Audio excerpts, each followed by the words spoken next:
High Ankita, তোমার আজকের bridal look complete, বলো কেমন লেগেছে? আমার ভীষণ পছন্দ হয়েছে। আমি তোমাকে শুরুতেই বলেছিলাম যে একদম মানে হালকার ওপর রাখতে, কিছু যেন খুব এমন কিছু না হয় যে আমাকে চেনা যাচ্ছে না, ওরকম কিছু না হয়, একদম সেরকম হয়েছে। আমি ভীষণ খুশি হয়েছি, খুব পছন্দ হয়েছে আমার সব কিছু। একদম সাটেল নিউড হয়েছে। একদম একদম ভীষণ খুশি হয়েছে। আমি যেরকম ভেবেছিলাম পুরো সেরকম হয়েছে।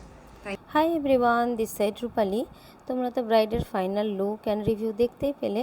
চলো এবার তোমাদের সাথে শেয়ার করি লুকটা কিভাবে আমরা রেডি করেছি। হালকার ওপর মানে একদম মিনিমাল, আমার বেস মানে স্কিন যেরকম ওই রকমই যেন থাকে, একদম মিনিমালের উপরে। আর আই মেকআপ? আই মেকআপ যেরকম তোমার ভালো লাগে ওর সাথে, আমার খুব একটা আইডিয়া নেই। আর লিপস, রেড লিপস নয়, সামথিং ব্রাউনিশ অর নিউডের ওপর। কালার যেটা শাড়ির সাথে রেড যাবেও না।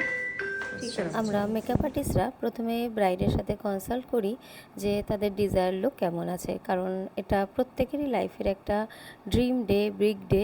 তো তাদের লুকটা তাদের স্বপ্নের মতন করে তৈরি করে দেওয়াটাই হচ্ছে আমাদের কাজ। আর দেখতেই পেলে এই ব্রাইড যে টায়রা টিকলিও পরেনি, নাকে নথও পরেনি, অথচ একদম সিম্পল সাটলের ওপরে কত সুন্দর একটা স্নিগ্ধ লুক এবং কত সুন্দর ওকে লাগছে। আর চুলটাও চেয়েছিল, হেয়ারটাও চেয়েছিল মেসির ওপরে, মেসি ওয়ান। তো এই হচ্ছে ওর ফাইনাল লুক। আর তোমরাও অবশ্যই কমেন্ট করে জানিও যে ওকে কেমন লাগছে। তোমরাও যারা এরকম সুন্দর সুন্দর লুক পেতে চাইছো তারা দেরি না করে ঝটপট তোমাদের ডেটগুলো বুক করে